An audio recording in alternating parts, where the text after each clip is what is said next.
Hey everyone, Eric Watson here, freelance writer, player of games, writer of words, recorder of videos, and tabletop role-playing aficionado. Welcome to the DM Roundtable for February 2023. This is a chance for patrons and I to get together and discuss topics in tabletop RPGs, and by sharing our ideas, thoughts, and experiences, we can all become better DMs or GMs. The DM Roundtable discussions are open to all patrons at every level of patreon.com/roguewatson. You don't even have to be an active participant. You can jump in here and lurk to your heart's content, and we are glad to have you. This month's topic, as determined by the as by the Patreon poll. We didn't have a poll for this topic, though. I just declared this is the topic, is the OGL Controversy. In January decision, which is somehow appropriate here. Yeah. I didn't allow a decision on this one. I just released the statement.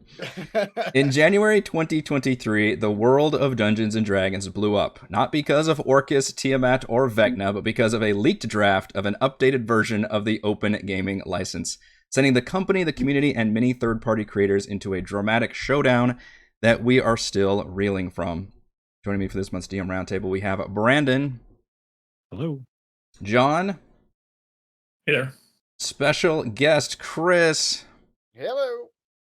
And we are talking about the OGL 1.1. Then it became, or it was going to become the OGL. Well, it was the 1.0, then it was going to become the 1.1, and then at some point they were going to make it a 1.2, and then finally they completely capitulated and reversed course completely. So just briefly, I'll go over a timeline because it really is a blink and you'll miss it, and yet this absolutely dominated the news cycle in January. So on January 5th, an IO9 article written by Linda Kodega, not sure how to pronounce their name, released a really awesome, lengthy article about a leaked draft of a OGL 1.1 document. And this document had a number, it was 10 times the size of the original Open Gaming license, which the OGL is what originally allowed third-party creators to create and sell D&D products. There were certain rules and restrictions you had to follow. You couldn't actually, for example, use the name Dungeons & Dragons anywhere, so people had to say 5th edition or the world's greatest role-playing game or some bullshit like that. You couldn't also use specific Wizards of the Coast IP, such as the Forgotten Realms, such as Vecna and Tiamat and Orcus, such as Waterdeep, and I believe certain trademarked or copyrighted creatures as well, maybe like the Beholder, but it has to be very specific. Like you could make like a bullshit like eye monster that's the same similar thing. And then Wizards can't copyright the game mechanics. You can't copyright game mechanics. And so they don't own any of that. So instead they own all the IP stuff. So it's always been a very murky, nebulous system on how people can create content for. And the OGL helped give a lot of comfort and stability for creators to be able to create their stuff and have it be part of this license, which has been in effect since the year 2000, so about the start of 3rd edition. Wizards has apparently made a few changes here and there. So on January 5th, this article got posted, which was a leaked version of the new OGL 1.1. And the biggest red flag is it apparently deauthorized all of the original Open Gaming license and was going to replace it with this new one. The old one was about 900 words, and the new one was about 9,000 words, and had a whole lot of information about new royalty sharing systems and a lot of red flag language about, hey, we're going to own all of your content. We can use it in any way possible. And also we can change this new OGL in any way that we want. Like it just kind of couched in a lot of, it was very far reaching with everything they wanted. And people, I was going to say lost their minds, but kind of appropriately so, I think. It got a little hot. Things got a little hot. Yeah, it really blew up from there. And in fact, we didn't even get a statement from Wizards of the Coast until January 10th. So it was 5 days later, which was an eternity in the 24-hour news cycle. And that statement was through the D&D Beyond Twitter account. It basically just said, like, stay tuned for an update or something. It was just them trying to say something, even though they have nothing to say.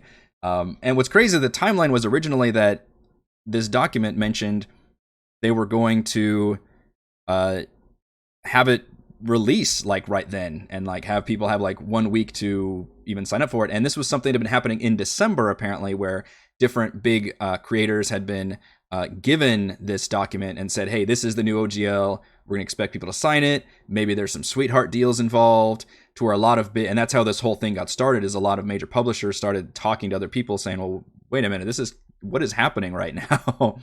And thus it eventually hit this leak to this website, and now it became public information for everybody to look at. And feel free if you want to jump in at these timelines. So, but do you want to talk about this? I'm already point? talking a lot. Yeah, I was setting I this. feel I think like each point could be discussed. I think so. Or we could get to the whole thing and then do. Yeah. So how do we feel about the original leak document? Did all of you, Chris? Were you aware of this right off the bat? Did this hit your feed, or like how did this even? Did, but probably a little later than most folks, because I'm not tuned in terribly well. But once things start showing up on Reddit, then I become aware of their existence. So that didn't take too long, I don't think. This is all early January, right? Yes, January 5th was when that original 5th, leak went. Yeah. Okay. Yeah. We're all still hungover from the holidays. That's right. Exactly. Yeah, I was aware of it. At the time I had no idea what it meant. I needed to have people explain to me what the implications of it were. And yeah, so my initial thoughts were, I'm going to wait for people to tell me what I should think about it. That's prudent. Brandon, how did you feel when you first saw the very first article, I guess?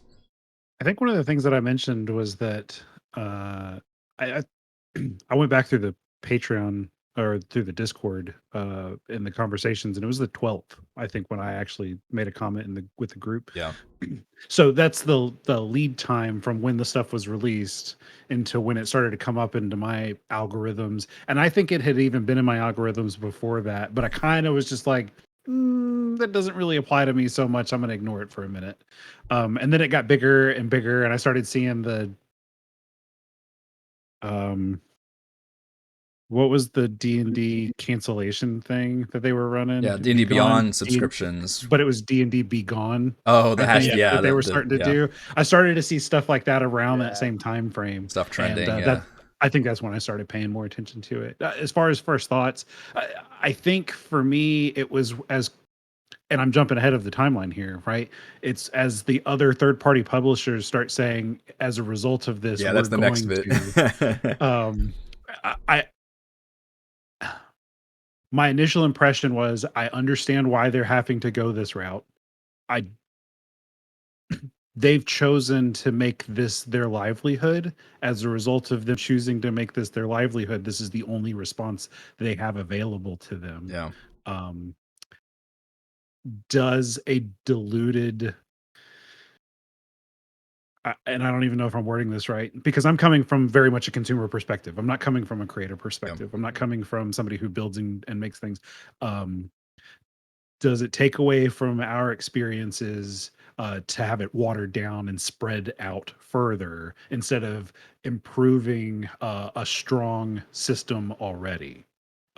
As other third party, and we'll get into that more, but I think that was my initial thought was, is this good for the hobby or is this bad for the hobby? I know that one of my first thoughts was, well, technically this is a leaked draft that the company it leaked from has not made a statement on yet. Yes. And the last thing I want to do is jump in and immediately start waving pitchforks around. I'm not much of a pitchfork waving person either. I don't typically go in for hero worship, nor the opposite of that. What is that? Villain vilification. Right. I tend to be more even keeled about all these things, but I know I kind of had a bit of a wait and see. Like, okay, how does this unfold? What is going to be their statement?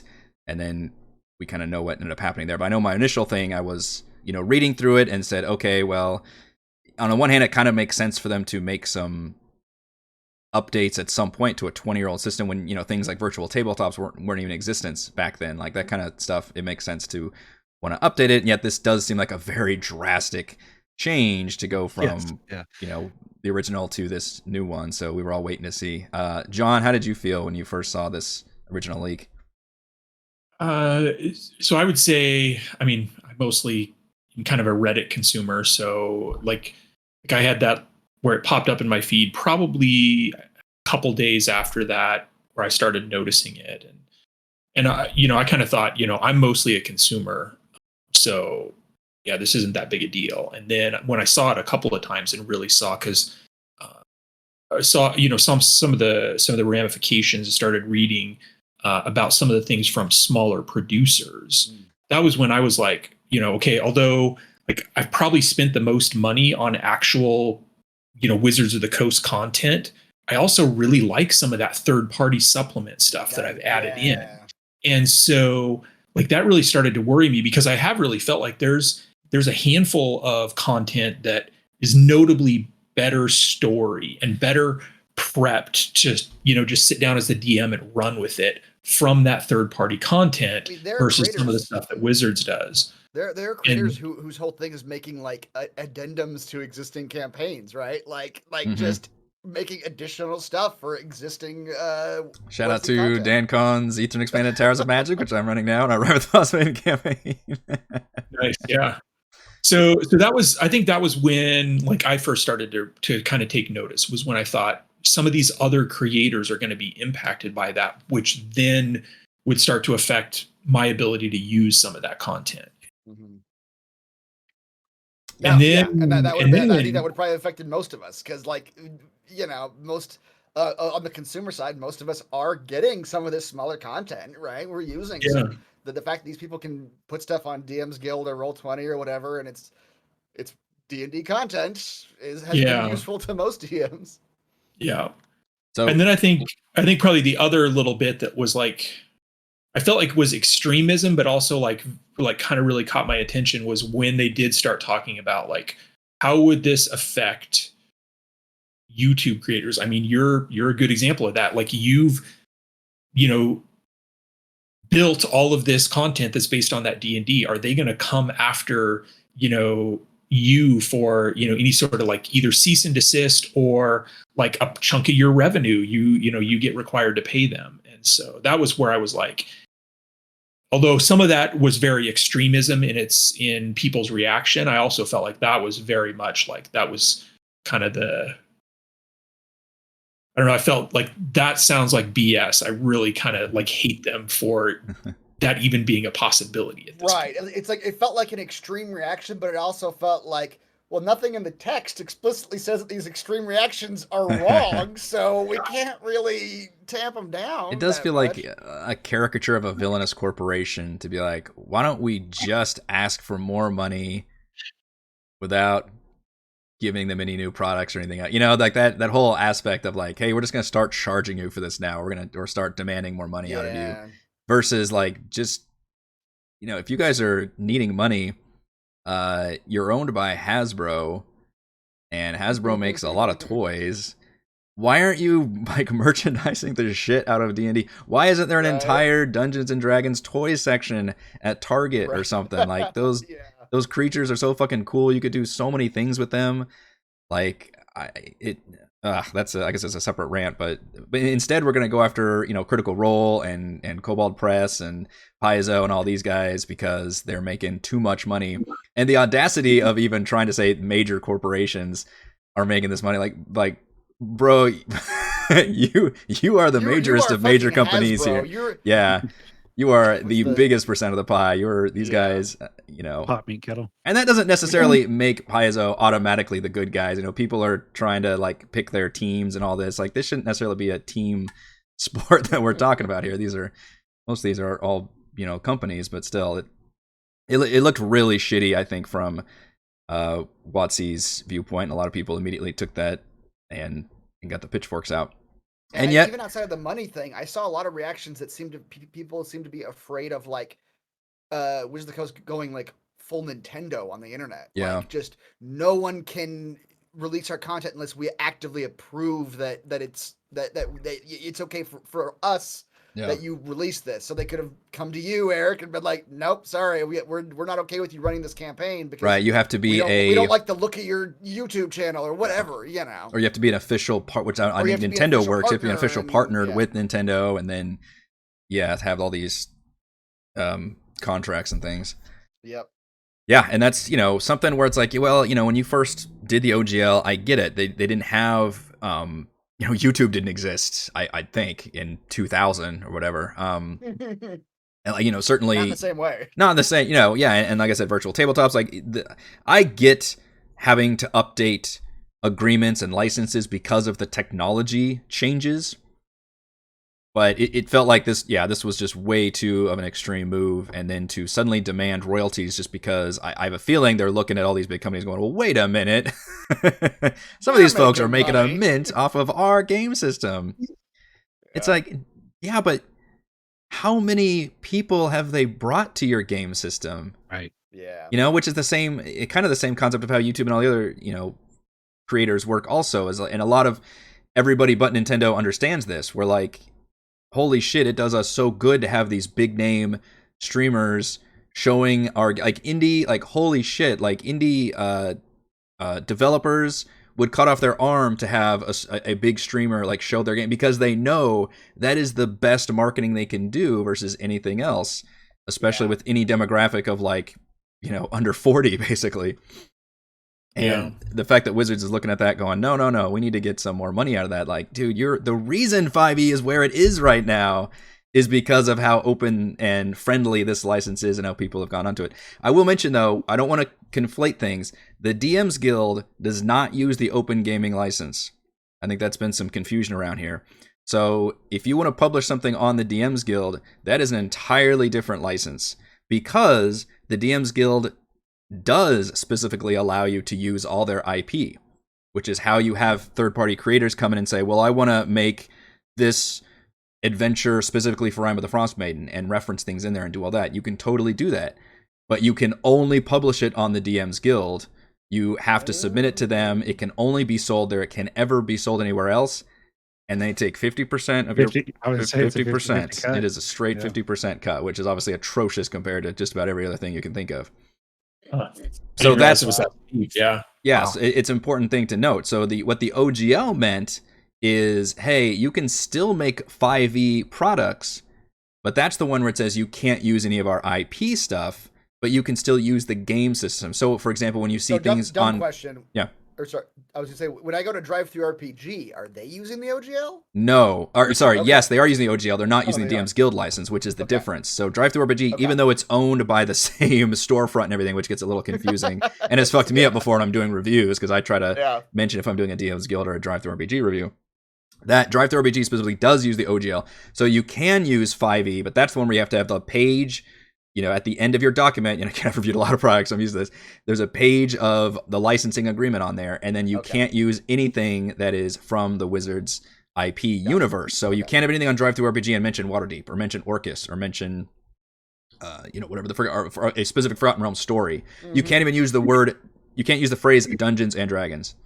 You can say 5e. It's 5e compatible. Yeah. Same thing for Kickstarter. You want to put something on Kickstarter, like the one I just reviewed, you can totally do that. You can say 5e, but you have to come up with your own original stuff. Interestingly, also you can't do it in reverse. I believe you can't do your own original world on the DMs Guild. You have to be in a Wizard's world to be on the DMs Guild. So either you play with their fucking toys, or you specifically can't use their toys. Never the two shall meet. Yeah, so there's already some important restrictions. I can see that from a brand protection standpoint. Exactly. They don't want you to make Dildosville, and that's set in right next door. It's a big shop right there in Waterdeep. It's a suburb of Waterdeep. Yeah, they're like, that's not cool. Which for a segue, is partly apparently what they wanted to couch this new OGL, and they hid behind this shield of we want to make sure we're protecting the brand of the D&D and everything. And I was like, we could go off on a whole rant about how, hey, Wizards, I don't think yourselves have done a great track record of this, even as recent as the last few 5e releases, where you've had to release erratas and updates and wee bads on some of the shit that you've released. This was all the response, right? Because I think we're now getting to the next step. No, we're segueing into the next area. So the original one was on January 5th. Kind of bullshit response. Yes, they released. So on January 10, they released that non-statement on Twitter through the D&D Beyond. Basically, this has always been through D&D Beyond, by the way, is how they've chosen to use this whole thing. And they were like, "Hey, stay tuned for an update." Which I think it's important. Cert2B had even commented on this, I'm pretty sure, where D&D Beyond was created as a result of the OGL that Wizards of the Coast then bought Yeah. and now is using as their mouthpiece. As their I think that's mouthpiece. an important thing. So, Wow. but for one more piece of that, like they created on the OGL and then got a licensing agreement with Wizards A custom. to be able to sell the digital copies of Wizards content. And then after that is when Wizards bought them. Yeah. Yeah, sorry. it is ironic that then that's what they're using is Yeah. This wouldn't have been created without the original OGL. And Yeah. That's funny.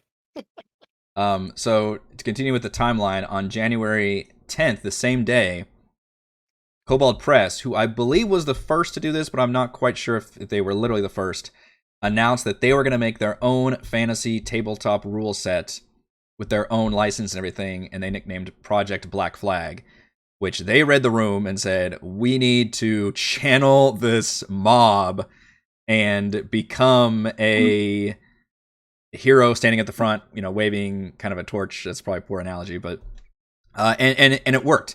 People immediately started flocking to Kobold Press, even though they're already a big company, and I'm already a fan. I've been a fan of them for years, and obviously, shameless plug, we are currently running Empire of the Ghouls as a Patron D&D game, which is a Kobold Press campaign, one of their first, I think, full-length campaigns for 5th edition. So I enjoyed the hell out of them, and it was hilarious that they jumped on it, and they were not alone. There was a bunch of them that came in, and then the next, January 12th, Paizo, which very famously has a history when basically Wizards did a similar shenanigans. I don't know the full history of that in going from 3.5 to 4th edition, leaving a lot of people behind. And then Paizo, who originally was making third-party D&D content at that time, said, okay, we're going to make our own rules. We're just going to call it Pathfinder, but it's basically D&D 3.5 because fuck you guys, you can't copyright game mechanics. Yeah. And it worked pretty well. And for years afterwards, they outsold D&D. That's how big it was. And then only when D&D released 5th edition did D&D actually get back on top, and they've been on top since then. Paizo announced their own open RPG creative license, which they cutely acronymed to ORC, which I thought was pretty awesome. I don't know if they're making their own. Very well played. Yeah, I don't know if they're making their own rules set. It might have just been their own license they're doing. I wasn't quite sure on that one. And a couple, I think Matt Colville is also making his own rule sets. And so, in other words, what happened is a lot of third-party companies, big and small, have suddenly realized, boy, this ecosystem is really bad. People hate D&D right now. A, I'm going to take advantage of the moment, but B, I'm also worried about the future of what my relationship is to this company and to D&D. So maybe I need to start, hopefully, using the audience I already have and using the momentum of this moment to maybe generate something new. And I'd like to think that might have affected Wizards a little bit, in addition to all the other community backlash they saw. Well, it was those people who started the D&D Beyond thing and canceling D&D subscriptions after that. There was a series of creators. I don't know when the exact timeline of that is, because I didn't have like a specific article on that, but it was around that time that people started rallying about, hey, the one bottom line they're going to see. I don't know if somebody announced this, that like this is the one metric they had to look at for D&D, which was D&D Beyond subscriptions, because it was hard to look at any other metrics they had in terms of their sales. It was definitely a group of people. The D&D Shorts guy from, I think his name's Will, and then a guy named Ted from Nerd Immersion, and then Jenny D, and I think Mark Humes started all kind of doing the same thing. They were like, hey, our livelihood's built on these channels that are built around specifically D&D, and we see the risk of what's happening here too, so please cancel your subscriptions. And it was almost like there was a little bit of collaboration between them, or it was, hey, this seems like a good idea, I'm going to recommend the same thing. I'm not sure which. Yeah, this is where I'm going to go on a little bit of my don't ever trust a corporation rant, because it's not like their decision and Wizard of the Coast decision. the instinct to attribute malice or and what's the generosity or whatever to certain actions. I think when you talking about like, you know, a company, it can't be thought of like that. It's all just formulas. It's all an explosion going into whatever the easiest access is, or what's the path of least resistance. That's what I'm thinking of. It's all mechanical, and so like even the reaction to it, even all the Pathfinder and Paizo and Cobalt Press, their reaction to it is the same thing. It's a formula. Before, their livelihood had Wizards of the Coast plugged into a certain part of the formula, and that formula was good, right? Their livelihood was installed with that relationship with Wizards of the Coast intact. As soon as you take that chunk of the formula out, it doesn't make sense anymore. And so they just got to kind of rewrite that formula and make a new decision based off of that. And I think that's the same thing that happened to Wizards of the Coast. Once the backlash started, is okay, the formula that we thought we were going to make more money by doing this thing. That's how we wrote this all out. This is how the you know, black ink on white paper said that this would happen. But now that, you know, the D&D Beyond or whatever thing starts happening, that formula doesn't make sense anymore. So I think it's just, you know, corporations they don't have morality or ethics or a sense of self even. They are a group of people, some of them who want to be artists, some of them who want to make money, and their only common unified goal is the success of the company they're at, which is usually equal to making money. So that's what's always going to end up being the decision-making, what do you call it? Trump card, I guess. Yeah, I don't disagree. And these, I think it was a big deal when these came out, and these other publishers and third-party creators, big ones that had, you know, big followings and a lot of content, said, you know what, we're gonna need to make something new. And what's interesting is their statement after all this kind of came around again is have been undeterred as well.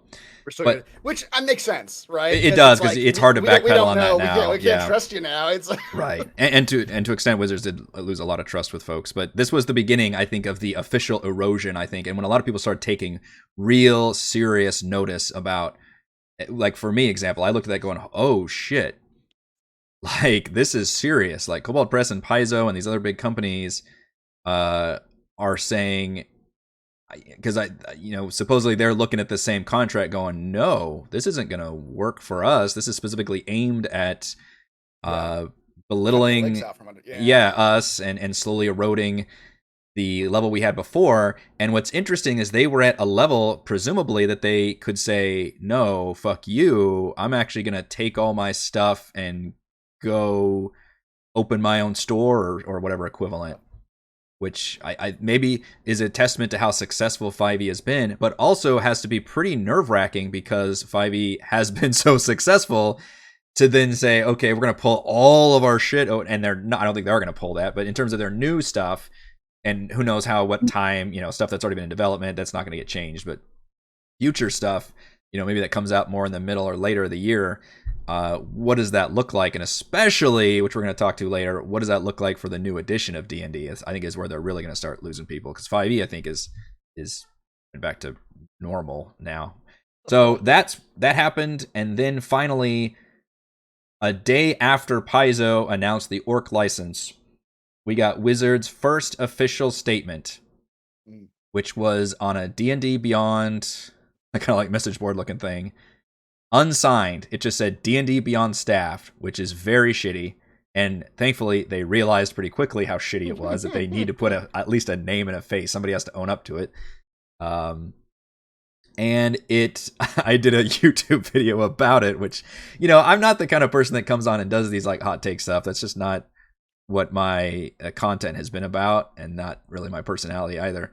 But I did one for the OGL because it was such a big deal. And then literally, I think they made that statement like a day, or maybe Paizo did there. Something happened where I was like, I made another one like 2 days later, and I basically like read through their statement, and it was credit to them for at least mentioning some problems with their own stuff they fucked up on. They initially said, this is the one where they kind of hid behind the shield, like, oh, we want to try to, keep any bad eggs or. So that I found gross. Yeah. That was them trying to hide behind racism and whatever else. I'm trying to find the quote, but yeah. Hate speech and whatever else they're trying to hide behind. In addition to the language allowing us That to was address pretty gross. discriminatory and hateful conduct and clarifying what types of products OGL covers. Yeah, blah, blah, blah. And they mentioned that like a couple times. Well, and that was their first thing that they used as their excuse. It was like the primary reason. Yeah. Oh, you're right. That's the second sentence. Yeah, we had 3 major goals in mind. First, we had the ability to prevent the use of D&D content from being included in hateful and discriminatory products. Yep. Where? Show me. Has that ever been a problem before? Yeah. Yeah. I've generally found this. I mean, I'm sure there's some toxic tables somewhere, but I generally found this community to be like way more accepting and open of, of everything. Yeah. Versus a lot of like video game community. Yeah. There's a lot of really toxic culture through and through there. Yes. This one, I feel like it's a couple of niche pockets. You got. got. I mean, I guess. And I'm thinking about it, I guess I've read like one shots that have like maybe a little bit too much sexual assault in them. Where I'm like, all right, the person who wrote this is going through some shit or has some. This probably needs to be like fanfic that never gets published. Yeah, but that's the thing. Like that's not the same thing because anybody could write fanfic of anything that's gross and offensive. Yeah, and that's not the same thing as. And it can't use their IP anyway unless it's on the DMs Guild. And the DMs Guild has very strict things on that. In fact, that's a whole nother topic you could talk about. How some folks have been very upset about what they won't and will and won't allow, and how there's maybe some hypocrisy involved in the DMs Guild's publishing. But in terms of the OGL, like you can't use their stuff anyway. So I don't know how much you're going to protect the brand or protect your game mechanics. Right. Like, the community will come through for that.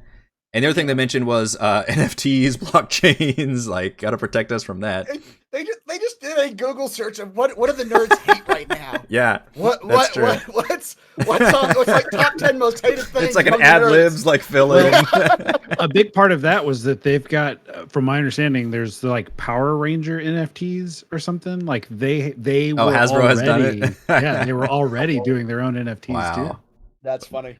And third, we want to ensure the OGL is for the content creator, the home brewer, the aspiring designer, or players and the community, not major corporations to use for their own commercial and promotional purpose. So they're just saying, they're just thumbing their nose at like, oh, well, some of these companies are getting a little too big for their britches. Yeah. Which I really want to know who they're talking about. Like, are they talking about Critical Role? Like, is that the level that they're talking about? Right. Like they must be. Or are they talking about like? I mean, because that's like the biggest. Yeah. Like I'm trying to think about who's making the most money off of which they've already partnered and have custom agreements with Wizards, and they've released official 5e books based on the critics, so they're already like stuff going on in there. Yeah, I just find that one a little bit bullshit too. Yeah. Like it seemed to me like it might have been directed toward people like Matt Colville and MCDM because he was not trying to work with Wizards. In fact, if I'm not mistaken, his head designer is James Intricasso or whatever. Who's had like a strong role in a lot of stuff too, that they were both saying like, we don't want to work on 5e stuff for the rest of our lives. And as a result, I'm talking completely out of my bottom, and whatever hyperbole and whatever. But my guess is that it's probably places like him. He's had successful Kickstarters over and over that, he's open to corporation. He's hiring artists. He's doing things and paying them higher prices than what WotC was doing. He's starting to be not on the same level, but to be a competitor. A little leech around their feet, and it's like, we can't have that. Well, so I'm not saying it was solely for him or anything, but I'm sure there's a lot. And he's one of the ones that's now making his own, I think, complete system. Now he's just like, well, fuck this. I'm just going to do my own thing. So the two I saw brought up after this one, one is there's a Star Wars variant, like Knights of the Republic or something, that's completely based off of the 5e system, and it draws very strong. Like, even though they're not using any specific Wizards content, it is very much like it's like they took 5th edition and reskinned it. Yeah. Right. And it's super popular to the point that now that Star Wars is Disney property. Like, I guess Disney has been talking about converting it to a video game and making an updated thing. And so, like, all of that is all I can believe would based spur on- Wizards of the Coast into Yeah. action. Like it spurred Hasbro into action. That Yeah. I believe. Yeah. So that, and then the other one is Oculus, which is, you know, Facebook or Meta or whatever. Oculus has a D&D. They call it what is it? It's like Dice and Dragons or something, I think is what it's called. Oh. And it is like, it's a virtual reality tabletop where like you can like move in through the dungeon and look at your character from different angles as the character is moving through, and then you roll dice that clatter through the characters on the board. It's pretty slick. I played the demo of it. That sounds cool. You know what? Hasbro should just make their own fucking version and compete if they want to be a good capitalist company. Yeah. I guess this is another question too that probably it sounded like you want to talk about at the end, but how much of this new OGL was almost future proofing for things that they wanted to do, but it was totally future proofing because they even said one of the things in the original leak was like, this is not set in stone. Like we can always update and change this. And people were saying, well, shit, look at what you just did and made all these changes. Like, who knows? Like, we can't trust you. Who knows what the fuck you're going to come up with when the next big thing happens and you have to make an adjustment. Like, this is the opposite of stability if you're going to make this a revocable license from here on out. But it almost seemed like to your VR thing, it's like leaving themselves the room to go like, oh, I see your good idea. I'm going to shut you down and we're going to make our own good idea over here. It was them running into the problem of like, oh shit, we have this license that allows people to do this. We have to just change the license in order to get anywhere from here. Well, and it seems, I'm sure there's speculation there too, but the release of 1D&D and the promotion and the advertising and all of that was the, I don't know, the distraction, the smoke and mirrors for the change, I think is what most of the community started to feel. Yeah, I think they wanted to add we're going to have this new D&D, this big new push. We got to update our license and add it with that. But we're going to have to revoke the old one because if our new one's going to be more restrictive and have all these new rules, we can't have people saying, oh, well, I'm not doing that. We're just going to stay with the old system then and stay with the old version because we want people to go to the new one. Now that is the problem they're going to run into because I think that's what happened is they said, we do need to revoke the old one so that people can't just stay with old versions of D&D. We don't want people to stay with 5th edition. We want people to move to our new version because we're going to have these new closed ecosystems and these new licensing agreements that are more in our favor. I think that was their whole plan, was rolling out this new update ahead of when D&D was going to release, so it wasn't going to be this big jarring change. And now it bit them in the ass so hard that I'd be very curious to see how they make that transition to even sell. And you know what? Well, now you just got to make 1D&D so fucking good that people are going to want to swallow that pill. So this opening one was really shitty, and they even said the line, to hear, let's say, we'll be able to release the new OGL today because we need to make sure we get it right, but it is coming. Second, you're going to hear people say that they won and we lost because making your voices heard forced us to change our plans. Those people will only be half right. They won, and so did we. Yeah, so this actually kind of contradicts what I was saying earlier when I was saying that like a corporation is not a person, it's a collection of individuals with only one thing in common. This to me reeks of like an HR team has been working on this all day. Oh yeah. And an executive walks into the room and is like, "You motherfuckers are going to put this line into the speech because I am not going to be embarrassed. I am not going to look like I put this thing together that's now getting shit on." Yeah. So that to me like reeked of like half written by HR, half written by some exec who does not want to look like he failed. Fun fact, which I would very much recommend people watch the interview with Kyle Brink, who eventually did the signed statements in the two that followed here by Three Black Halflings YouTube channel. And during the interview, Kyle, Jeremy brought up that exact phrase. He's like, who fucking wrote this, which credit to him for mentioning that. Like it's one thing for us to discuss this, another thing to have a fucking dude who was there talking to you, face to face, but still be able to bring that up. Like that's ballsy. Yeah. And I wrote down notes on that whole. It's a very good interview, by the way. I recommend everybody watching. I'll put the link in the show notes. And he said, "I don't know who contributed to the unsigned statement before." So very vague deflection, right? I'm not going to mention, which we expected to say that. He said he wasn't pleased with what they posted, and he decided to take ownership because that's not us nor who we should be. It should be less of a committee thing and more of a D&D thing. So he wouldn't cop to who said that, and he wouldn't throw any he probably reports to. As more to Chris's point. As more to Chris's point. Yes, but I think they realized, when he brought up his facial expressions, like you could tell that was like, that they know that didn't go over pretty well.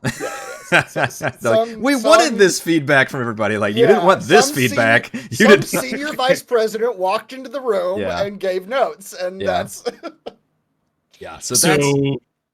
So Jeremy brings up, when he was talking about that, he brought up another thing that I thought was pretty funny, and have seen like some memes of it floating around. But like if you on Google search, if you type "they won," like it's within the top couple that it auto completes. They won, and so did we. Yeah. That was the whole on the Google trending. Yeah, that's huge. That could almost be one of those just bad Japanese to English translations. Yeah. They won, and so did we. Yeah. Well, and so that was one. I saw somebody's commentary on that like that letter is going to be used in like for PR majors in college on what not to do. Yeah. This whole situation. It could be a case study. If anybody was in college right now studying business, and you had a slightly nerdier professor, then I think this would be a fantastic case study. I know when I was in slight sidetrack, I was in college forever ago in film school, and talking about I think it was the history of television or something, and the infamous Super Bowl Nipplegate happened. I believe Justin Timberlake ripping off Janet Jackson, I think it was, and exposed and that became like a topic in our class. And we talked about like the censorship laws and all the different stuff. Yeah. And like how the technology and the copyright and all that stuff, which was just a funny way of how like the topical thing like right then happened actually did become a topic in class. All right. So that was January 13th. All right. So we're a week into this right now. Almost a week later, and things probably happened in between there, but on January 18th, is when I believe we get our first Kyle Brink statement titled "A Working Conversation About the Open Game License." And this time we have a signed, and it starts, "I'm Kyle Brink, the executive producer on D&D. It's my team that makes the game we all play." So automatically we change from like this kind of corporate speak to, "Hey, let me sit down and play good cop and talk to you about this." And literally one of the first things he says is, "Let me start with an apology. We're sorry. We got it wrong." It's like it took them this long, but they finally were like, okay. And this has just been reached a boiling point at this point. Like everybody, that D&D Beyond is going crazy.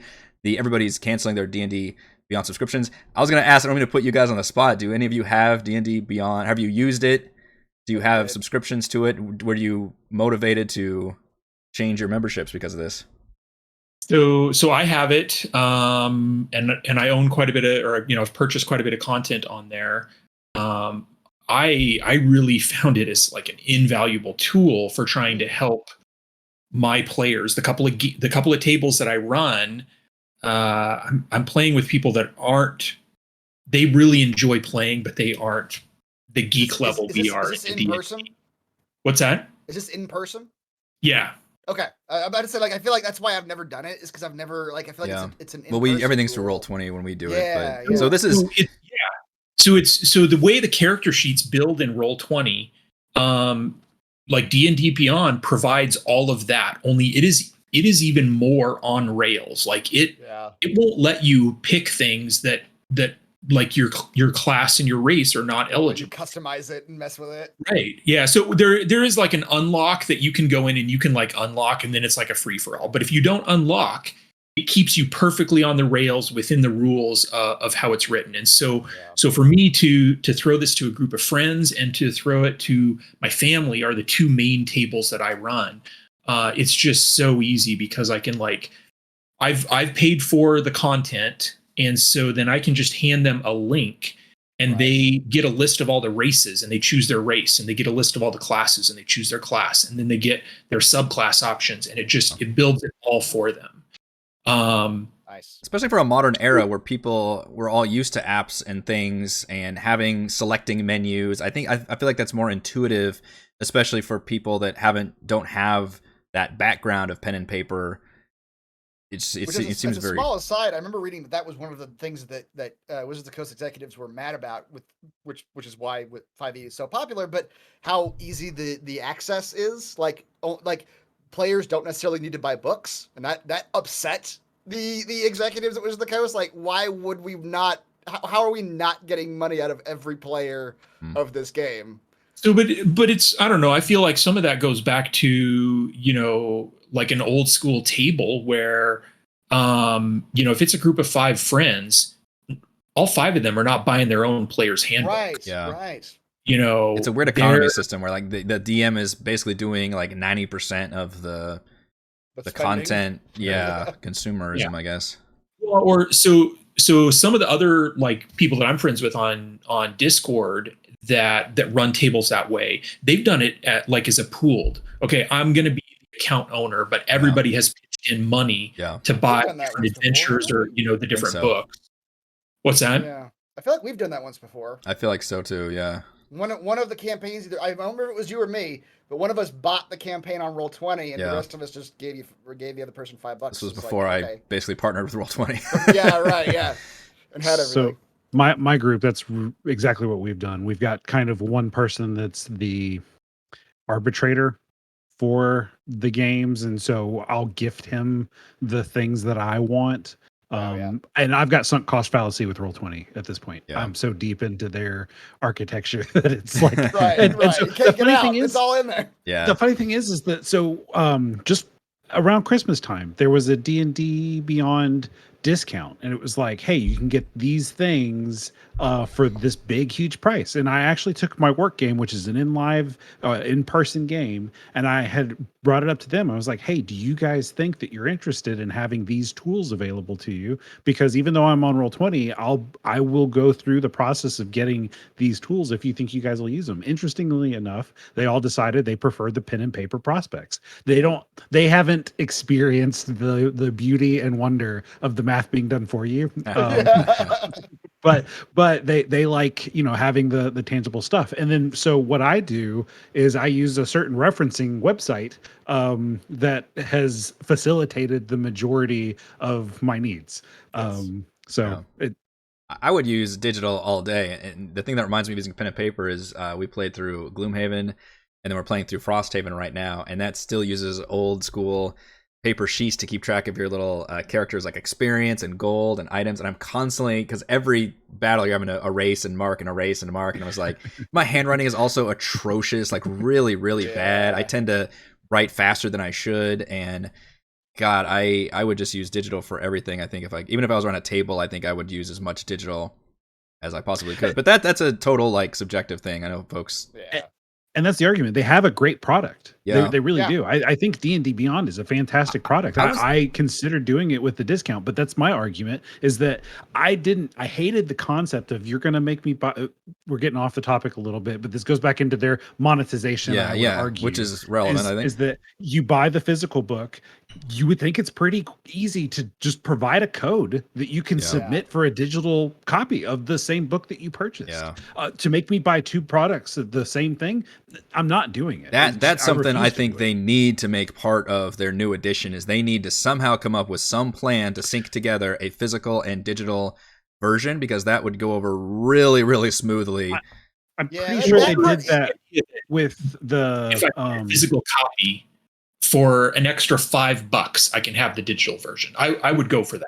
Yeah. Well, the Yeah. pre-order of Dragonlance, I'm pretty sure did this. It was one of their first releases that did it. And I'm pretty sure the pre-order for Dragonlance did it. And I was like, okay, that seems like it's where a they step in the right where they direction. tied it into D&D Beyond. Here's Yep. the challenge with that, and that's know what that. gets around this challenge is that physical assets, having a code tied to a physical asset is a fucking nightmare, because then you're talking about sealed copies, and you're talking about customers returning things if a code That's is true. used on a That's physical. true. How long do we have to With a keep this ecosystem up for as long as this thing is out there? With a pre-order, they can tie it to your email that you order the asset on, and they can just send you the code, and that covers it. Which maybe that's fine. Just let people buy physical things online, and that online purchase counts towards both. Because the Dragonlance pre-order was through one of the Wizards of the Coast websites. So if you went and bought the pre-order on Amazon, you didn't get the digital. Get it. Oh, it was only not the pre-order, their portal. But then the problem is, and then there's going to be the argument that you're not supporting your local game store. That you're cutting out. Then everything's going straight through. There's not a good answer. Yeah. Vicious cycle. Yeah. I was like the people who would like to use D&D Beyond and who want that dual use case, those people could go through, the Wizards of the Coast portal itself. And there's a lot of people who just want the book. They don't give a shit about D&D Beyond or the digital realm at all. I guess I didn't realize that D&D Beyond was a active paid subscription thing. I always thought it was. And correct me if I'm wrong, don't you have to purchase Xanathars and Tashas and all this other content to even add on there? So then what does the paid subscription give you? Okay, so you buy the books to get access to the content, and if you haven't bought that book, that content is hidden behind the paywall. If you search for something if you haven't bought Tashas and you search for something that's in Tashas, it'll show in the search, and when you click on it, it says you don't own this content. But you can a la carte purchase this thing for $3.99. Yeah. Just the one subclass that I want out of there. Yep. Oh Lord. Yeah. Oh yeah. They've definitely figured that out really quick. Yeah. Yeah. Which fine. That's your ecosystem. That's what you want to, you want to do the little that's some video game shit, and it works for a lot of video games. Well, begrudgingly, obviously, by fans. Yeah. So buying the content gets you access to it on your account, and you don't have to pay a subscription, and you can just access that content. Okay. So what paying a subscription does for you, then the other thing is on a non-subscription, when you've just paid for that, you can make 6 characters, and that's it. Which, for those of us that have made characters, that 6 isn't enough. You kind of make characters, and okay, that one never played, so we're just gonna make another one, and then you have the theoreticals you make, and so 6 is never enough. But so what the subscription gets you then is it gets you unlimited characters for yourself, and then it gets you the ability to start a campaign. And when you start a campaign, you can invite up to 15 other accounts to that one campaign, and they get full access to all the content that you have paid for. Okay. So it's like sharing compendiums at that point. Yeah, Roll20 does, yeah. And then you can have the physical thing. All the players coming to the table, and the DM's got all the books. Yeah, you got all the books. Yeah. And you can have, I think you can have 12 campaigns total. Wow. So, if you have more, numbers are pretty generous. 15 is way more than you'd ever want on a campaign. So for players, presumably it's a slightly less deal to be a subscriber, but for DMs, it's probably a big deal to be a subscriber.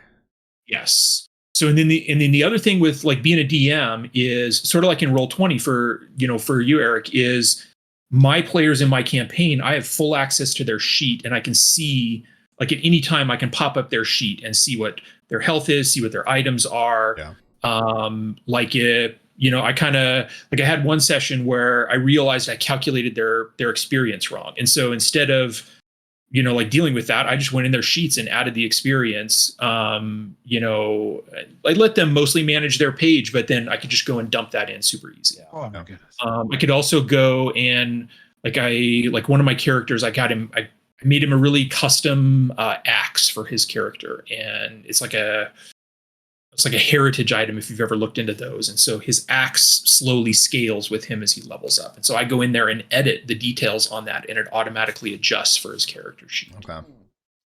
So cool things like that it does. Well, now the question, did you feel motivated to cancel your sub based on all of this because of what happened or not? So yeah, I was really, I was really tempted. I was feeling that, like, you know, kind of like, I don't like this. I kind of want to join the bandwagon here of, like, you know, posting the cancellation.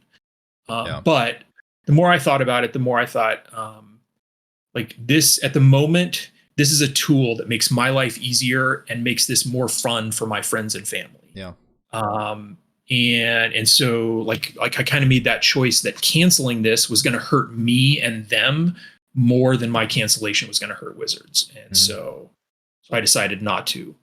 But so I will, on the timeline, that was the gap there between when the anonymous statement and the statement from Kyle. That was when there was a couple of leaks that I think were, in hindsight, were definitely fake. But like one of the most overblown ones was they were talking about changing the subscription from $50 a year to $30 a month. I never saw that. And that's, I mean, yeah, people. I'm not sure I saw that one either. That's the problem, is that once these pitchforks and torches get raised, you get the mobs. You got to be really careful. You know, you get a mob of 100 people. Yeah. 4 of them are going to be real assholes. And they're going to be like, at least 4. And they're going to be like, yeah. And some of them have megaphones, unfortunately. I'm not going to say any names or anything. Hey, little Susie's part of the bad part too. We should kill her. It's like, all right, Jerry, shut the fuck up. You know.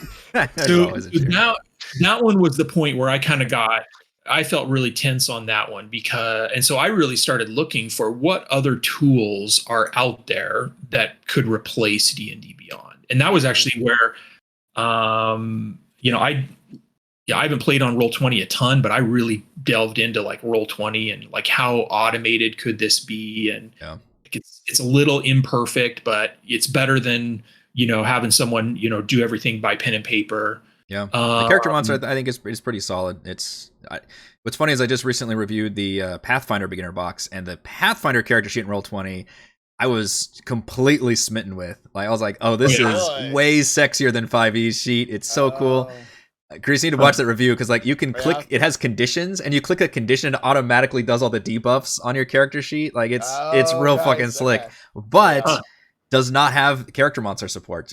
And I thought that was this is Pathfinder 2nd edition specifically, which I thought was a huge bummer because I do think the character monster is such a cool tool for 5th edition in Roll20 for the reasons that John just stated for D&D Beyond, where it helps walk people through and you don't have to do all the guesswork and flip through books or anything. And there's a couple of things where anything custom, you know, your DM allows or something, you're going to have to do on your own. But for the most part, like it does everything and then compiles your character sheet, and it works really well. And it hasn't always been the case. You know, Roll20 has been a very like steady, you know, they add little bits and pieces here and there over the years, and that was just one of their slower than I'd like, but they do add. It is, things it's very time. slow and laggy. Also talking about the timeline between that 13th unsigned statement and then I think the next big statement, Mike Shea from Sly Flourish had posted. I looked up the date; it was on the 16th. Okay, and a lot of people had referenced his conversation because he had the most poignant response to somebody who's been not only a creator but also a fan of the game. He makes great content. He's enthusiastic. He's motivated. He's excited. Yeah, he's the designer of the Lazy DM's workshop or something for those of you. Okay. Yeah, and absolutely. I've read plenty of those. Yeah. I definitely use a lot of his format. One of the few I think it's helpful. YouTube folks also that does kind of crafting style streams that I find. I don't know if he streams them or maybe he started streaming them or not, but he has them on YouTube, and they've been very enjoyable to watch for his campaigns. So a lot of people had referenced his frustration that it was a measured, strong response to "you've offended me and I've been nothing but supportive of you. Why would you do that?" And I think that is interesting because the timeline was 2 days later was when the Kyle Brink statement comes out. Yeah. And I'm not saying that it's cause and effect, but there's enough of that connection of when you've affected people like that. I mean, don't know if you that's- could point to any one specific as the catalyst, Correct, but I think yeah, it was yeah. definitely all of these voices and everything being heard. Yeah, for sure. Yeah. I think it's back to that formula thing again, where like Wizards of the Coast did a thing that they thought was going to work, and then they see the reaction, which is, hey, the reaction to this statement is atrocious. Like, here's all the things that we can visibly see that we did wrong. And I also think that probably internally, I'm not calling him a liar that he stepped up and said, I'm going to be the voice, but internally there was probably like, somebody's going to step up and be the voice. Yeah. Who's it going to be? Yeah. Who's gonna fall on the proverbial sword? Who's going to step up? Yeah. Yeah, and be the spokesperson and basically play like the forum moderator or something that comes in that's just like, I gotta put on my flame retardant suit and just go out in there. And I mean, thankfully, it's one of those situations where it gives an opportunity for some small leader within the business to be like, all right, I'm gonna handle this. And I'm gonna be a fucking hero if I do. Like, I'm gonna become somebody if I really take care of It's risky though, because man, it is that internet mob, holy shit. Yeah. Like nobody wants to get in front of that. Like that does, it does like, also sorry. No, I was just gonna give credit to that. Like, whatever you say about Kyle, like that's a sucky position to be in. He sure did. Yeah. And then he went on that interview with 3 Black Halflings, and you didn't have to do that. Like, I thought that was I think. Although he did, couple... real quick, he did say one of the very first things the internet they said is he says that D&D Beyond cancellations had no effect whatsoever on which. Yeah, and basically he captioned it as like saying, well, we're a big corporation and things move slow, and of course we were having to, immediately change things, and that's complete bullshit. Like, you guys changed so fast, and plus you even, as I recall, they cut that, which I'm getting ahead of things slightly, they cut that survey time. They were going to have that survey, remember, last until early February. And within days, they were like, okay, stop, we're shutting the survey down. It's 98%, you guys hate our guts. Like, it's 88%, you're saying fuck D&D. Like, okay, we get it. We're going to release a new thing. Like, right, so they, you turned that shit around pretty quick. Yeah, you reacted. It was not something you planned to do. No, yeah, they didn't plan on any of this shit to happen. Going back to Kyle Brink being the person to take the fall, though, they needed somebody in WotC to be the spokesperson. I don't think it would have made sense for somebody from Hasbro to do it. I don't think the community would have responded well.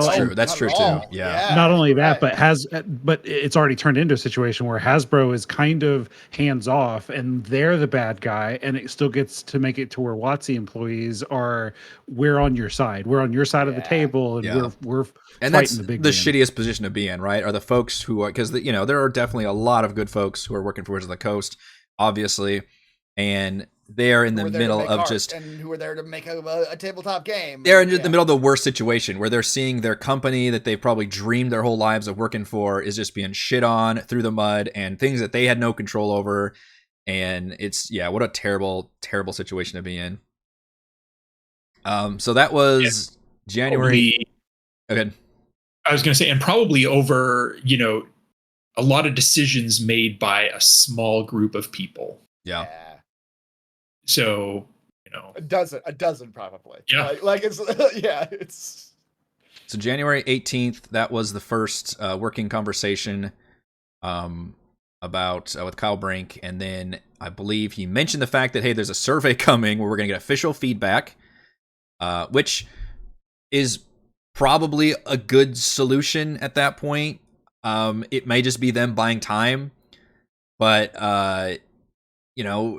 at least they're putting on airs about, hey, we're going to take this feedback seriously, even though obviously they're getting feedback screaming at them 24/7 for whatever it's been, 2 weeks now or something. Like, bro, you've got all the feedback you need, but okay, we're going to put up an official feedback. Fine. That allows people to at least channel that into giving an official response. And then that was on the 18th. That was the 18th they said, and then the 20th is when the survey opens. Okay. Yeah. So January 20th, the survey for OGL 1.2 feedback. So that first statement, he basically said, okay, 1.1 is out. What about 1.2? And during that statement, they basically said, I'm trying to go over the bullet points. It might be too much to cover. VTTs we're not going to fuck with. Nothing will impact any content you have published under OGL 1.0A. There will be no royalty or financial reporting requirements. So they're really backstepping on a lot of the major shit that had gotten leaked, basically. You own all of your content, which was another big deal about, hey, you're going to license back all your stuff. Video content, whether you're a commenter, streamer, podcaster, live play, cast member, other video content creator on platform like YouTube and Twitch, you've always been covered by the fan content policy. The OGL doesn't and won't touch any of this, which confused me because I'm like, well, wait a minute, I'm making money off. A lot of these people are making money, and that's not where the fan content policy doesn't cover you if you're profiting basically whatsoever. So he put together a bunch of bullet points and basically said, okay, so we're backpedaling on everything that we never even necessarily confirmed about. That was just draft stuff and all that. But now we're going to talk 1.2. So now we're going to ask for feedback on that. That opens January 20th. And I believe the official feedback, forget how long it was supposed to be open for. Or if it says, I never actually even did the survey. I don't recall. And I was seeing a lot of when that survey first went live. I was seeing a lot of people's reactions to it that I think probably contributed to being cut short. Where a lot of people were immediately going, "Oh, this is utter bullshit." Like they're gonna lie. They're gonna report back whatever they want to report back. We're gonna hear back at the end of this that everybody loves. I do remember that controversy. 1.2. Yeah, that was another thing that got leaked as like, they don't care about our feedback or something. Yeah. And that was one of and that backfired on the Pitchfork squad because that allowed WotC to come forward and say no, and then they ran to have receipts and all these other information and basically gave fuel for those D&D folks who had been silent through this whole thing because they know like, oh, we can't say shit, like this is just going to go badly. But now they had something to stand on and something they could talk about. So that's another reason why you got to be careful about these whole situations. Like it's passion. You need to be careful with it, like, especially when the internet's involved and real people are involved, which is what this always is going to be.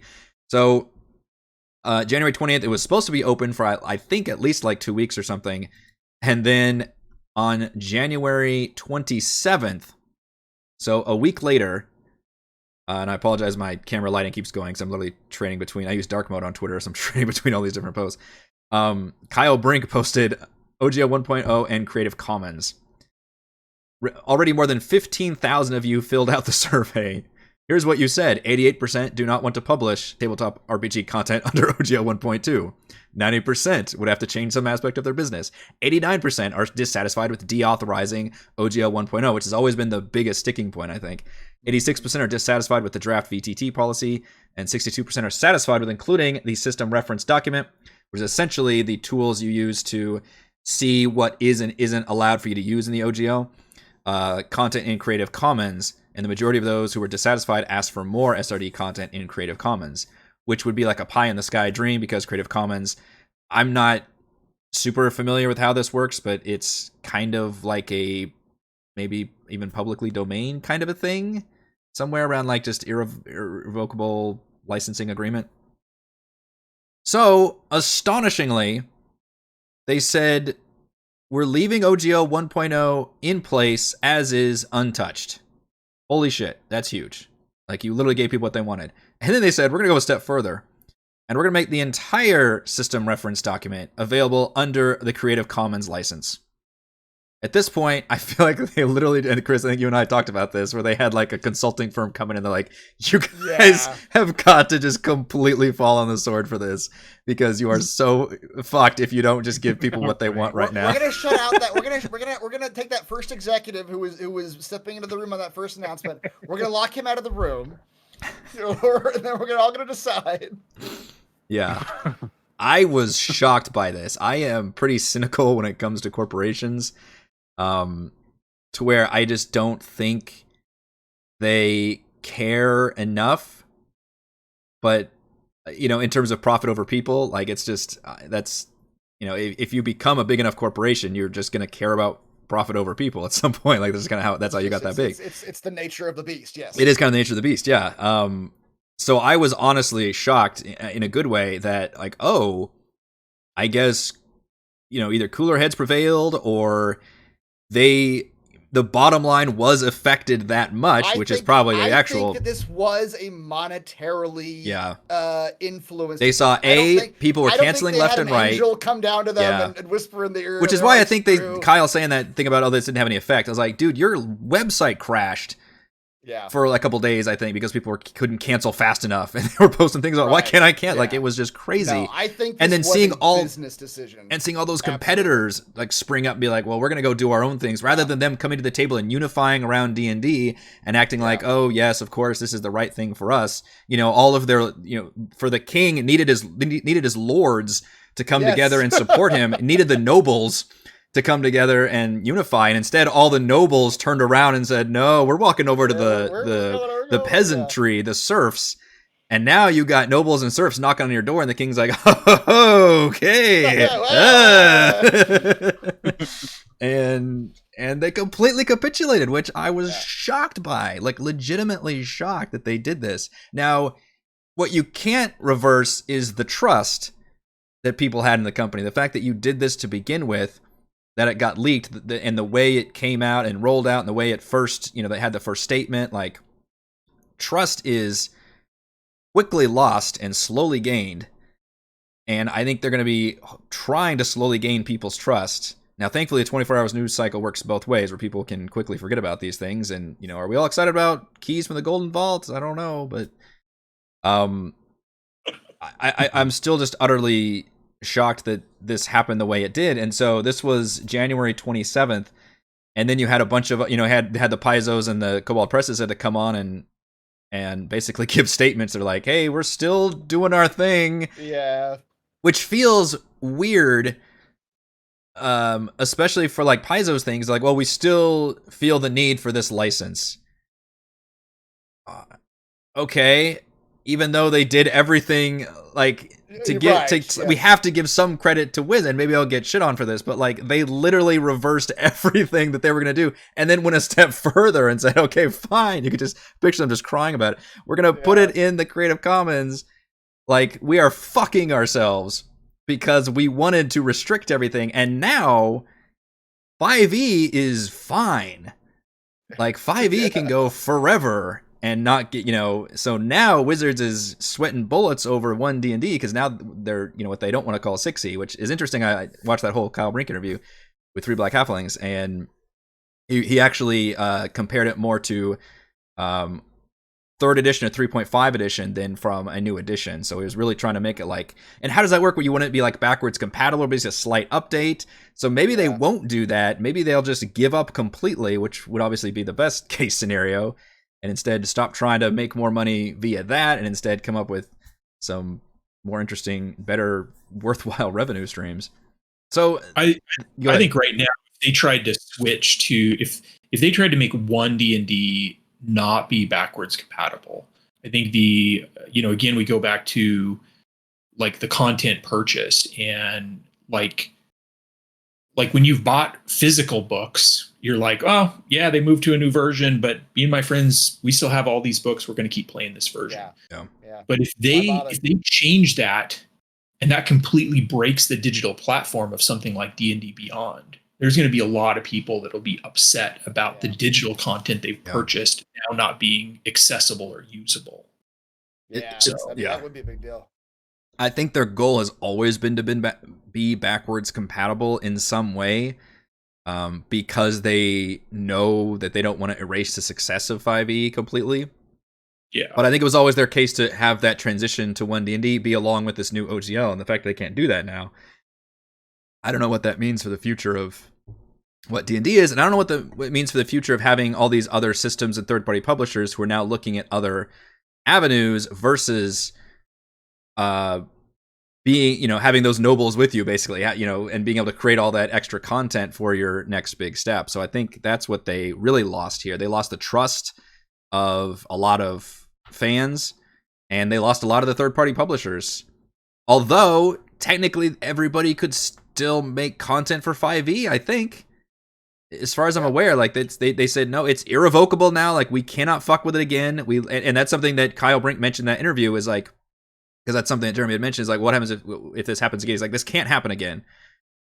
The this exact scenario can't happen again. Like in terms of we literally put it in the Creative Commons. Like we just can't, we can't try to deauthorize or change it anymore. Like it's just not going to happen.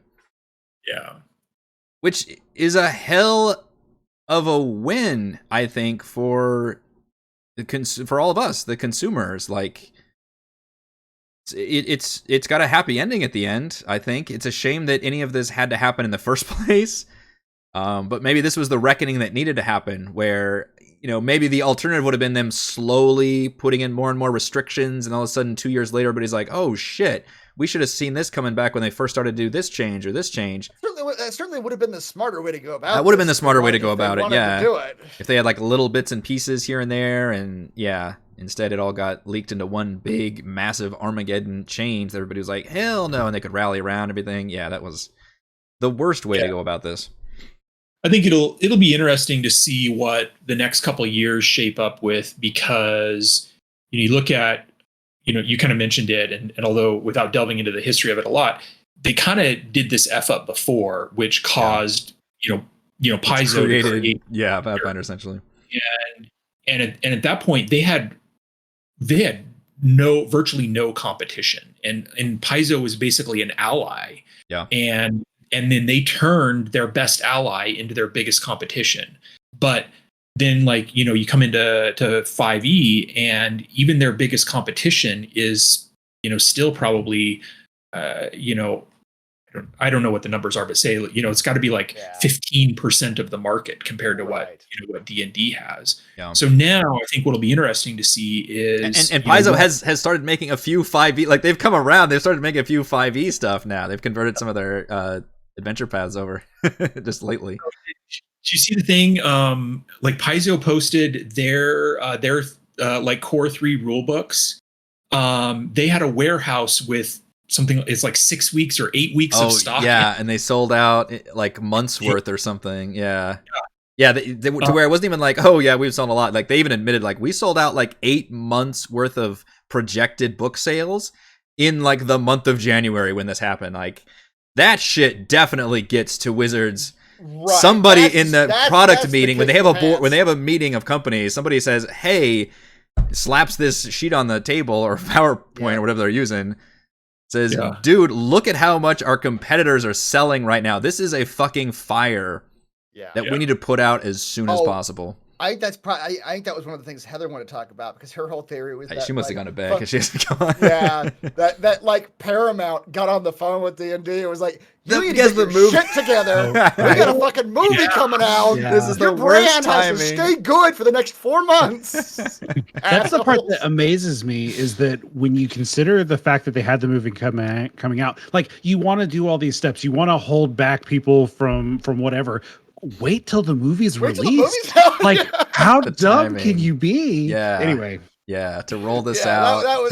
This thing that they knew in that leaked draft where they said we knew people might not like this or something. Well, dude, and apparently that's a big deal for Wizards, and part of their that's a good example of how to merchandise and license and sell things and make money is make a cool movie, which looks very fun. I'm going to hopefully watch it.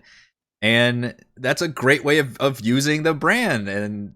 But let's not sink that. So I also don't agree with the whole let's boycott the movie thing because we hate D&D. It's that I also have a problem with that, because none of those people had anything to do with that anyway. Yeah, the corporate structure being what it is, if you were to track those pyramids up and up and up and up until you get to the one person who's above both the tabletop game and the movie, he doesn't give a shit about the OGL. He's so far removed from all that shit that it's nothing. Yeah.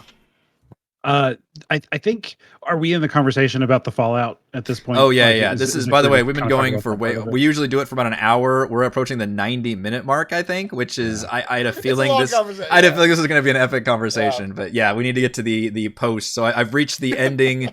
We are now at late January, and officially Wizards has capitulated. Yeah. So with the Fallout, I think one of the things that I noticed was that I had been a subscriber with MCDM for Arcadia.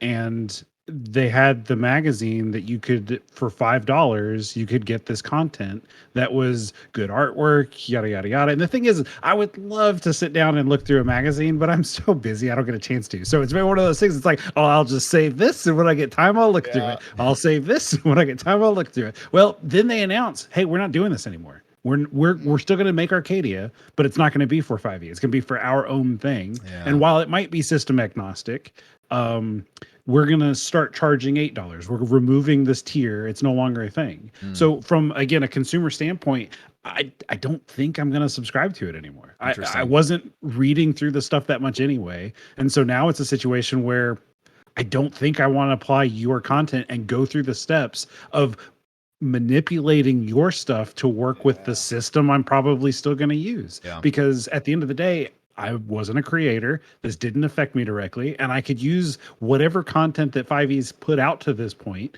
As Tomb of Annihilation in 2 different games has taken me 2 years to run through, right?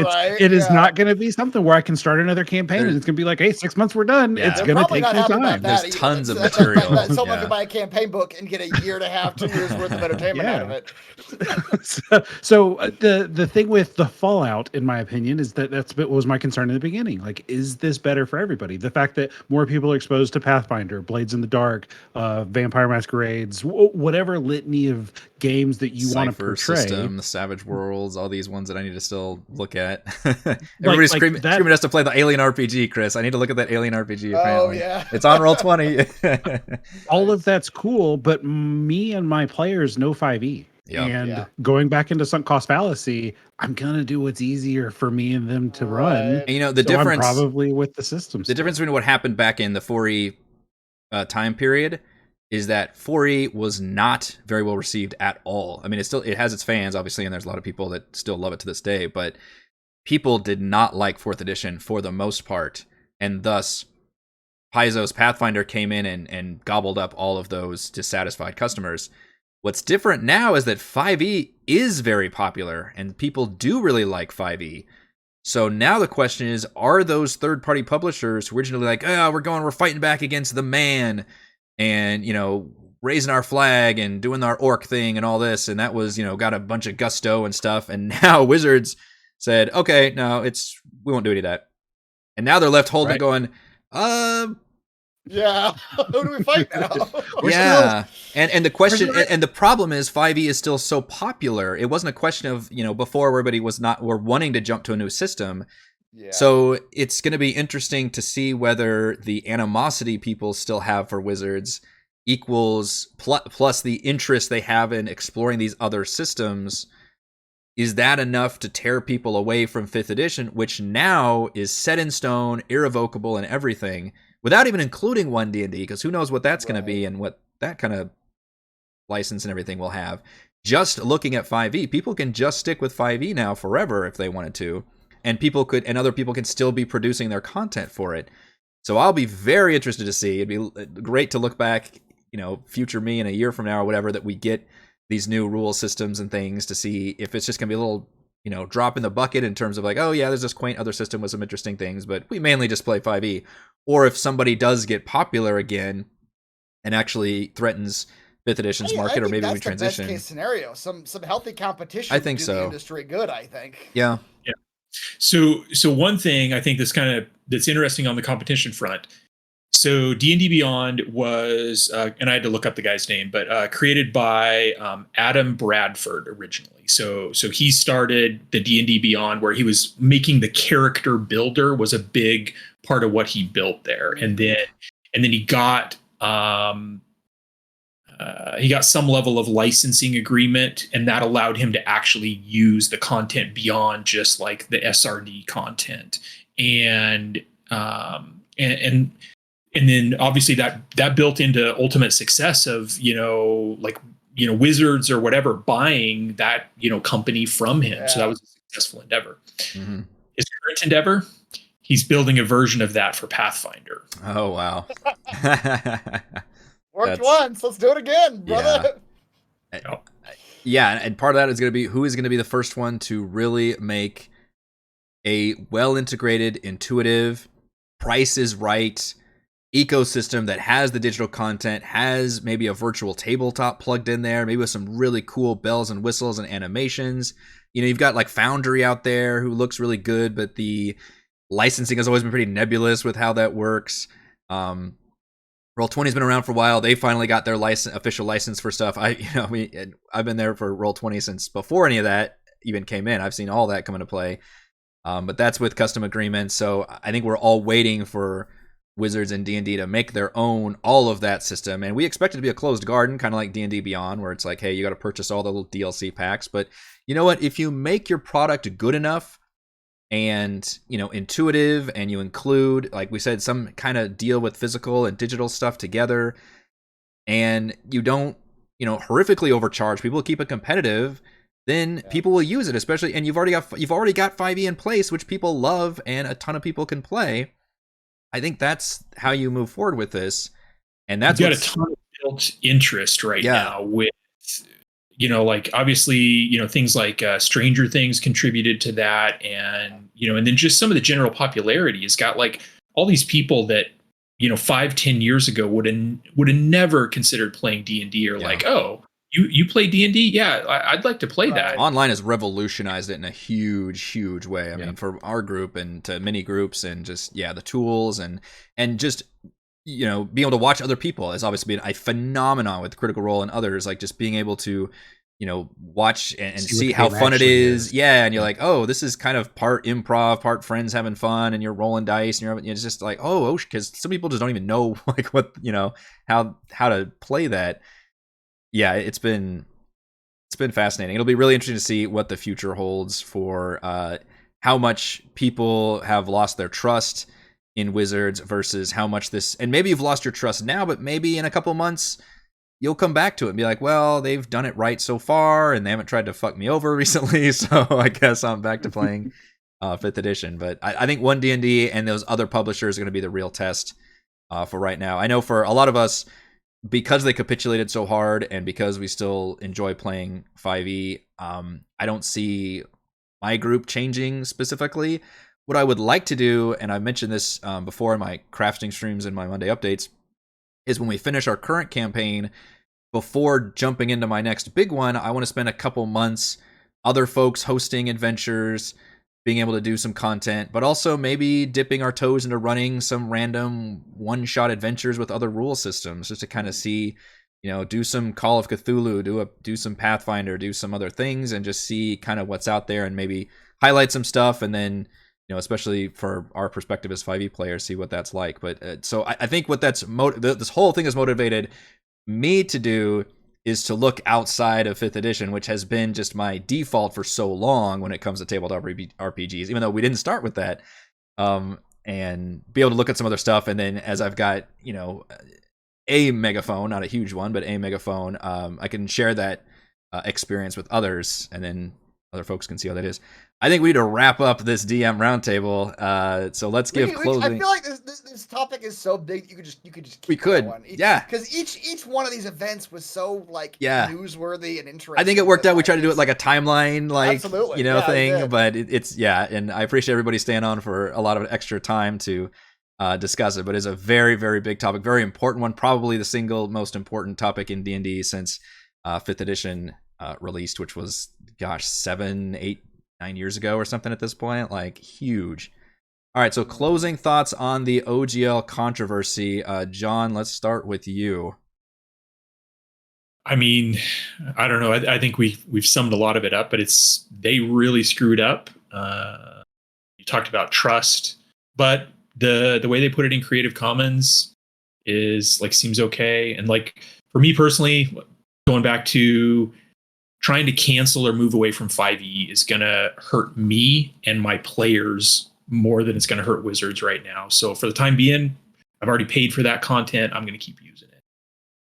Yeah, and especially when it comes to like a lot of the D&D Beyond's a little different because you're constantly giving a subscription. But I know like for a lot of folks who buy books and things, they can technically never give another dime to WotC and still play 5e for a long time. Like there's so much content there, and with third-party publishers, if they're sticking around, which that'll be interesting to see too. If you have people like Cobalt Press, they're like, maybe we'll still make some 5e stuff, right? If they really stick to it.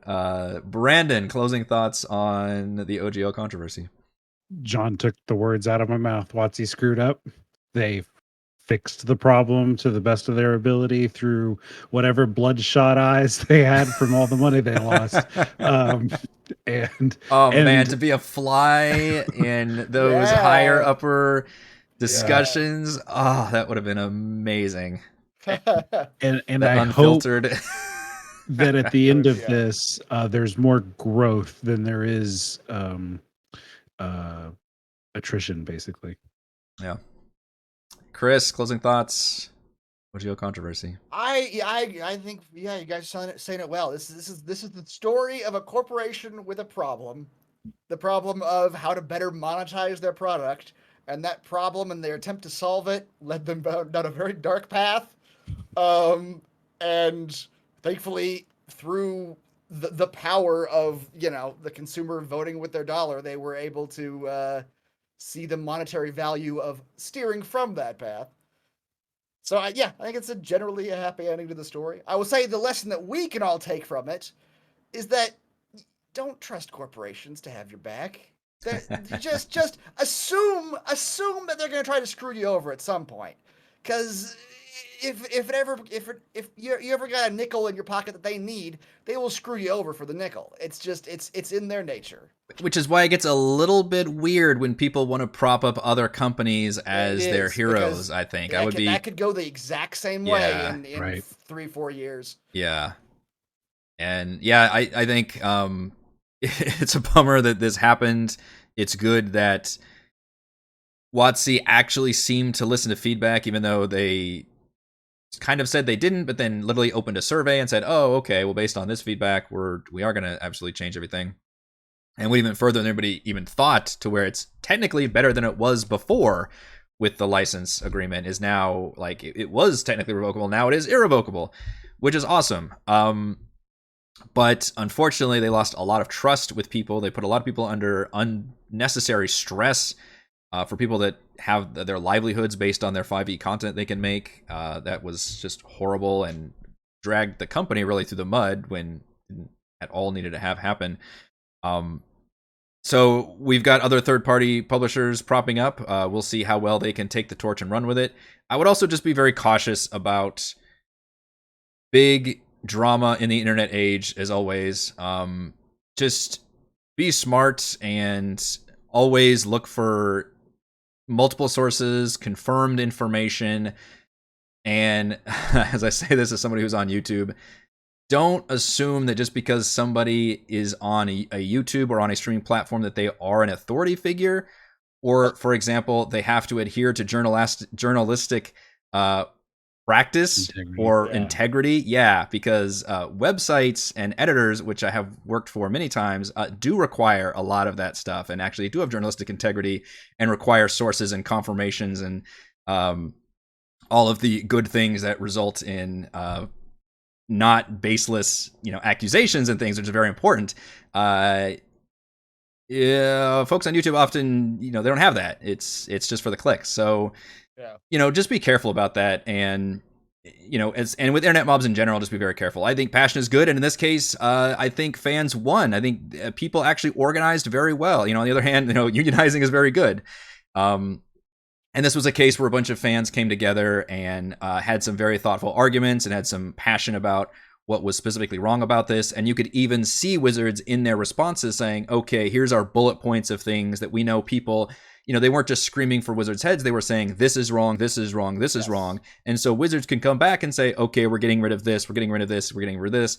And it took an approach that took place over time. It wasn't like a day later they're like, okay, we're gonna do everything, and it was like, okay, first we're gonna get rid of this, now we're gonna do this changes, okay, now we're gonna get rid of that, until eventually they completely reversed course. So it was actually a pretty organic feedback system that ended up happening. So I think in terms of a lot of internet mob stuff, this one actually worked pretty well. With what Chris says, there's always going to be a few bad eggs in there, or maybe people who aren't bad eggs but just get caught up in the moment or whatever, or they're trying to look for things like, oh, we need to try to ride this wave in some more nebulous wave. Start seeing faces in the shadows. Yeah. So just kind of be wary about that stuff. But yeah, in this case, I think fandom and passion definitely won out, and I think this might be a good example, a textbook case of how a corporation did such a bad job initially, but then actually righted the ship in the end, and then how the fan base was actually able to rally in a very organized, thoughtful way, come through and see the changes that they wanted to have made. So it's actually, even though it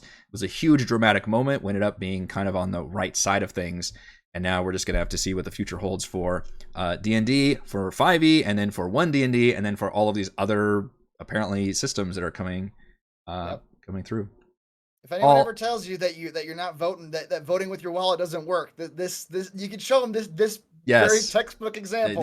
That's a very good case. It in fact does work. There you go. We are all good capitalists here. All right. Thank you to John, Brandon, and special guest Chris for joining me for this month's DM Roundtable. And thank you so much for all the patrons who help make these videos possible. Shoutouts to Platinum patrons Joe, Will, Thomas, Stan, William, Brandon, Genocider, David, Eclectic, Roleplay Roll, Christopher, Brian, William, David, Corey, Koa1337, Matthew, Big Nut, John, Infernus, Chris, Scott, and Gene. And gold patrons RPG, Papercrafts, Pretty Boy, and Yuma, Marcus, Dead Lizard Lounge, Sam, Lumpy Spuds, Jerome, Nathan, Fast, like a Tortoise, Scott, Refus, Carolyn, and William. Thank you all very much for your support, and we'll be back to our regularly scheduled D&D 5e topics for our next DM Roundtable next time. Assuming, of course, there are no other big controversies that we'll have to cover.